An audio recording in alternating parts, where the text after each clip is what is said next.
Good morning, my dear students. How are you all? I hope you all are doing so well. My dear students, I welcome you all once again in your English class. Today, we are going to learn how to write a short story. What are the skills of writing a short story? What should be the plot of writing the short story? So, my dear students, let's figure out. कहानी हम सबको बहुत पसंद होती है. हमारे दादी नानियाँ, हमारे टीचर्स, हमारे पेरेंट्स, हम सबको कोई ना कोई कहानी सुनाते हैं. कई बार हम भी कोई ना कोई कहानी बना के, देख के, महसूस करके अपने छोटे भाई बहनों को, दोस्तों को सुनाते हैं. रात को नींद ना आए तो दादियों की कहानियां सुन लो, नींद आ जाती है. तो कहानियों का हम सब के लाइफ में एक बहुत इंपॉर्टेंट पार्ट होता है. तो अब ये जानते हैं कि ये कहानियां आखिर लिखी कैसे जाती हैं. हम ऐसा क्या करें कि हम हमारी कहानियों को इंटरेस्टिंग बना सके. So let's learn this art of writing, the short story writing. तो आइए देखते हैं. पहले तो ये देखते हैं माय डियर स्टूडेंट्स कि स्टोरी होती क्या है. तो actually a story is a art of fiction and imagination. आप अपने दिमाग में जो भी गुत्थियां सुलझाते हैं, जो भी कहानियां बुनते हैं, जो भी कैरेक्टर्स बुनते हैं, जब उनको अपनी कल्पनाओं में, अपने इमेजिनेशन में आप ढाल के कुछ शब्द लिखते हैं और कुछ पैराग्राफ्स लिखते हैं, फिर उनको तोड़ मरोड़ के एक अच्छी सी कहानी बना देते हैं, एक प्लॉट रेडी कर देते हैं. तो यही तो कहानी होती है, जिसको सुन के आपको मजा आए, जिसको सुन के आपको कुछ सीखने को मिले. तो this is what a story is. Story is all about the imagination. Sometime it is also based on real life incidences. For example, आप किसी के लाइफ से इंस्पायर्ड हुए, आपने उनके ऊपर एक कहानी लिख दी. तो this can be done as a real life story. Okay, so everything which tells you, which gives you some moral is called as a story. Now let's see what should be the characteristics of the story, what should be the key point of writing a story. So my dear student, a short story is meant to be read at a single sitting. क्योंकि हम यहाँ पे सीख रहे हैं कि short story कैसे लिखें. तो शॉर्ट स्टोरी के बारे में ये कहा जाता है कि आप उस स्टोरी को ऐसा लिखेंगे कि एक सिटिंग में, एक नजर में सामने वाला उसको पढ़ ले और उसको पूरी की पूरी कहानी समझ में आ जाए. So we say a short story is something which is meant to be read at a single sitting. Now let's see what should be the key points. Typically किसी भी short story में ये 5 key element होते हैं. पहला आपका character, दूसरा आपकी सेटिंग, तीसरा आपका प्लॉट, कॉन्फ्लिक्ट और थीम. कैरेक्टर मतलब आप किसके बारे में वो कहानी लिख रहे हैं. ठीक है, फॉर एग्जाम्पल किसी शेर के बारे में. फिर आप उसमें कोई ना कोई सेटिंग डाल देंगे कि वो शेर जंगल में रहता था, वो वहां का राजा था, समथिंग लाइक दैट. फिर आपने क्या करा, उसमें कोई ना कोई प्लॉट डाल दिया. अब एक कहानी में आपने एक मोड़ डाल दिया कि शेर को एक दिन एक शिकार दिखा, लाइक दैट. तो you are plotting the story right now. Now the next phase is conflict. अब आप कोई ना कोई कॉन्फ्लिक्ट डाल देंगे कि जैसे वो शिकार करने गया, उसको किसी शिकारी ने एक पिंजरे में, एक रस्सियों के जाल में कैद कर लिया. तो अपने आप स्टोरी को प्लॉट करना स्टार्ट किया और लास्ट में आप थीम दे देंगे. तो इस कहानी की थीम क्या है? इस कहानी की थीम है जंगल थीम, क्योंकि आप किसी शेर के बारे में कहानी लिख रहे हैं. तो these are the 5 characteristics of writing the story, the key element of writing the story. First character, setting, plot, conflict and theme.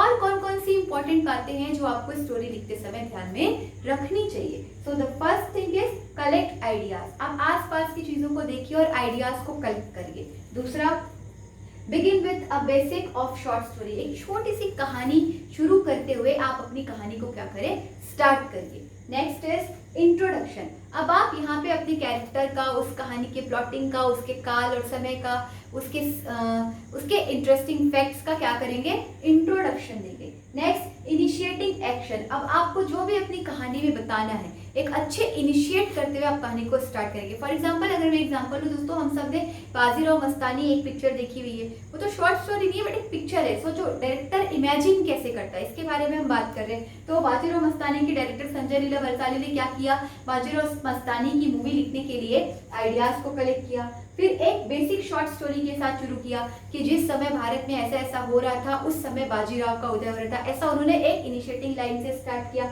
फिर उन्होंने क्या किया, उन्होंने इंट्रोडक्शन दिया कि इस मूवी में जो हीरो है वो रणवीर सिंह है, जो बाजीराव, पेशवा बाजीराव के कैरेक्टर में है. आपके दीपिका पादुकोण जो है वो मस्तानी के कैरेक्टर में है. प्रियंका चोपड़ा जो है काशी बाई के कैरेक्टर में. तो अब वो क्या कर रहे हैं, अपने कैरेक्टर को, अपने टाइमिंग ऑफ स्टोरी को, सबको क्या कर रहे हैं, वहां पे प्लेस, एवरीथिंग वो आपको यहाँ पर बता रहे हैं। नेक्स्ट इनिशिएटिंग एक्टिंग एक्शन, फिर क्या होता है एक युद्ध से शुरुआत करते हुए दिखाते हैं, तो इनिशिएट हुई आपकी कहानी यहाँ पे। नेक्स्ट राइजिंग एक्शन, अब धीरे धीरे वो और भी लड़ाइयाँ लड़ रहा है और भी उतार चढ़ाव हीरो की जिंदगी में आ रहे हैं, तो राइजिंग एक्शन। फिर अचानक से एक क्लाइमैक्स आता है कि वो मस्तानी से मिलते हैं एक युद्ध में, और वहां से आपकी स्टोरी में एक क्लाइमैक्स आता है और स्टोरी का रुख बदल जाता है। तो जहां से स्टोरी में कुछ ना कुछ चेंज है उसको हम क्लाइमैक्स पॉइंट बोलते हैं। नेक्स्ट फॉलिंग एक्शन, अब धीरे धीरे सारे किरदार एक दूसरे से जुड़ रहे हैं, पूरी कहानी जुड़ रही है और आपकी कहानी आगे बढ़ रही है कि किस तरह से बाजीराव मस्तानी और काशीबाई की जिंदगी में उथल पुथल मचती है, क्या क्या चेंजेस आते हैं। नाउ गोइंग अहेड रेजोल्यूशन, आप इस पिक्चर को दिखाते दिखाते कोई ना कोई रेजोल्यूशन दिखाते हैं कि आपको क्या करना चाहिए, क्या नहीं करना चाहिए, क्या सीख आपको इस कहानी को देख के मिली। And next organise your thought, अब आप पिक्चर देखते देखते जो दर्शक है, जो ऑडियंस है, खुद भी अपनी एक थॉट, एक प्लॉट अपने दिमाग में रेडी करने लगती है। नहीं ऐसा नहीं होना चाहिए था, नहीं ऐसा हो सकता था, lots of thoughts comes to your mind. तो ऐसे ही आपको अपनी कहानी को रखना है कि पढ़ने वाले के दिमाग में कई थॉट्स आए, और जब इतना आप कर ले, आपके खुद के दिमाग में भी ये सारी चीजें रेडी हो जाए, थॉट्स आने लगे, अब वो सही टाइमिंग है कि आपको अपनी स्टोरी लिखना शुरू कर देना चाहिए। और इतने सारे प्लानिंग एंड प्लॉटिंग के बाद माय डियर स्टूडेंट्स, कोई इंसान कहानी लिखता है, कोई कहानी ऐसे ही नहीं लिखी जाती। There are lots of steps as we read while writing a story. अब देखते हैं कि स्टोरीज कितने टाइप्स की होती हैं। तो my dear students, stories total आपकी 3 टाइप की होती है। पहला, फ्रॉम द गिवन आउटलाइन, मतलब आपको कोई ना कोई आउटलाइन दे दी जाएगी, उसको पढ़ के आपको अपनी कहानी को लिखना है और उसको आगे बढ़ाना है। Second, story based on moral, कई बार कहानी आपकी किसी न किसी मॉरल पे बेस्ड होती है कि उसको पढ़ के एंड में आपको सीखने को मिलता है कि honesty is the best policy, झूठ नहीं बोलना चाहिए, दूसरों की मदद करनी चाहिए, लाइक दैट। आपने कोई ना कोई स्टोरी लिखी है जिससे एंड में क्या मिला, कोई ना कोई मॉरल मिला। नेक्स्ट, फ्रॉम इनकम्प्लीट हिंट, आपको आधे अधूरे हिंट दे दिए जाएंगे। फॉर एग्जाम्पल, मैंने आपको एक राहुल नाम का कैरेक्टर दे दिया, एक मीरा नाम का कैरेक्टर दे दिया, रामपुर नाम का गाँव दे दिया, समय रात के 3 बजे दे दिया। अब आपको बोला कि चलो इतने को आप पिरो के एक स्टोरी लिखो। तो कई तरह की स्टोरी राइटिंग्स होती हैं। अब हम देखते हैं कि हम कैसे स्टोरी लिखेंगे। तो मैंने एक क्वेश्चन यहाँ पे लिया, my dear students, write a short story in about 200 to 250 words with one set of the cues given in the box below. Give a suitable title to the story.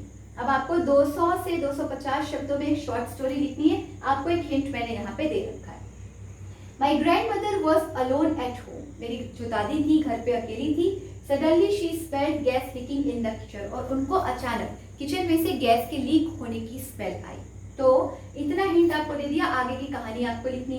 तो इस hint को देख के आपने एक बढ़िया सा टाइटल अपनी स्टोरी को दे दिया, the danger in the kitchen. अब हम देखेंगे कि आपकी स्टोरी आगे कैसे बढ़ती। तो हमने यहाँ पे टाइटल तो दे दिया, the danger in the kitchen. अब आगे देखते हैं कि आगे हमने क्या लिखा। तो आगे आप कहानी ऐसे बढ़ाएंगे, यहाँ से शुरू करते हैं। My grandmother was alone at home.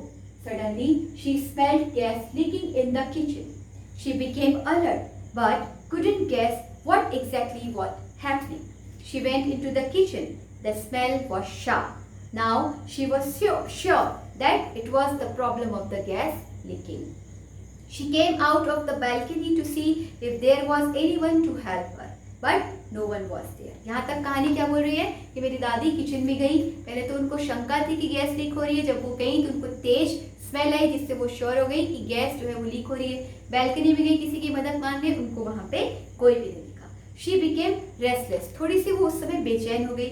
Soon she thought first to open the window of the kitchen. She was not very accustomed of handling the gas stove as turning the knob off. उनको जो gas stove था उसका knob जो है of करना नहीं आता था। तो उनके दिमाग में एक आइडिया आया कि चलो मैं खिड़कियां खोल देती हूँ।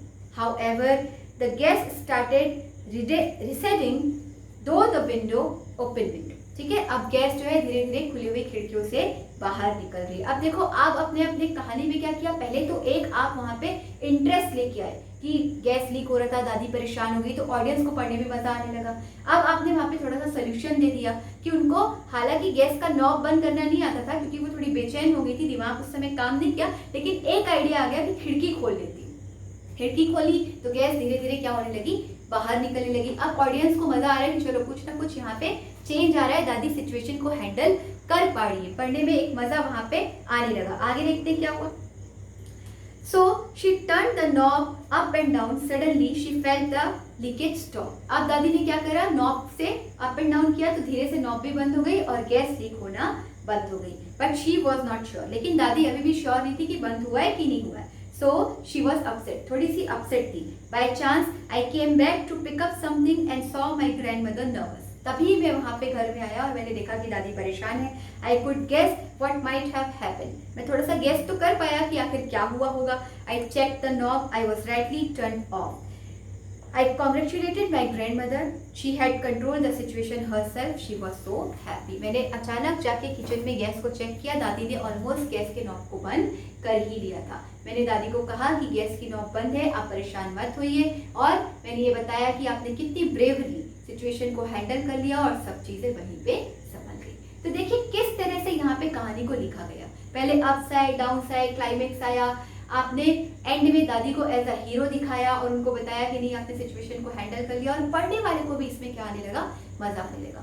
सो my dear student, this is the way of writing the story. यहाँ पे आपने क्या करा, सबसे पहले एक हेडिंग दे दी. फिर इस प्लॉट के अकॉर्डिंग आपने क्या किया, बेसिक स्टोरी से आइडिया कलेक्ट करके उसको लिखना शुरू किया.